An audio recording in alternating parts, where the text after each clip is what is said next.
നിങ്ങൾക്ക് ഈ താഴെ കാണുന്ന ബോക്സിൽ നിന്നും ആ സിലിണ്ടർ എടുത്ത് മാറ്റാൻ പറ്റുമോ? കാണുമ്പോൾ ഭയങ്കര എളുപ്പമായിട്ട് തോന്നും, പക്ഷേ ഒരു പ്രശ്നമുണ്ട്. ആ ബോക്സ് ആ ടേബിളിൻ്റെ പുറത്തുനിന്ന് എടുക്കാനും പാടില്ല, ഒരുവിധ ടൂളുകളും ഉപയോഗിക്കാനും പാടില്ല. പിന്നെ എങ്ങനെ എടുക്കും? നമ്മൾ പതുക്കെ ആ സിലിണ്ടർ ആ ബോക്സിൽ നിന്നും ഇങ്ങനെ എടുക്കാൻ നോക്കുമ്പോൾ നമുക്ക് മനസ്സിലാവും ആ സിലിണ്ടറിൻ്റെ മോൾ വശം വളരെ സ്മൂത്താണെന്നും ഇത് അസാധ്യമായ ഒരു ടാസ്ക് ആണെന്നും. എന്നാലും രണ്ടാമത് ഒരു ട്രൈ എന്ന രീതിയിൽ വേണമെങ്കിൽ നമുക്ക് ആ ടേബിളിൻ്റെ പുറത്തൊക്കെ തട്ടി നോക്കാം. പക്ഷെ അന്നേരം നിങ്ങൾക്ക് മനസ്സിലാവും ആ സിലിണ്ടർ എങ്ങോട്ടും പോകുന്നില്ല, ഒരു കുലുക്കവും ഇല്ലാതാണ് സിലിണ്ടർ ഇരിക്കുന്നത്. പിന്നെ എങ്ങനെ നമ്മൾ ഈ ടാസ്ക് സോൾവ് ചെയ്യും? ഒരു അടിപൊളി ട്രിക്കുണ്ട്. അതും 1 സെക്കൻഡ് കൊണ്ട് ആ ബോക്സിലുള്ള സിലിണ്ടർ ചാടി പുറത്തു വരും. എങ്ങനെയാണെന്ന് കാണണോ?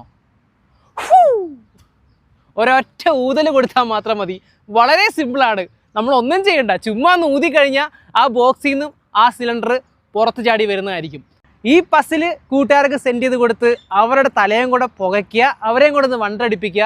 അതുകൊണ്ടൊക്കെ ഇനിയും ഇതോണക്കുള്ള വീഡിയോസ് നിങ്ങൾക്ക് വേണമെങ്കിൽ തീർച്ചയായിട്ടും എന്നെ സപ്പോർട്ട് ചെയ്യാനായിട്ട് നമ്മുടെ പേജ് ഒന്ന് ഫോളോ ചെയ്യുക, വീഡിയോയ്ക്കൊരു ലൈക്കും കൊടുക്കുക.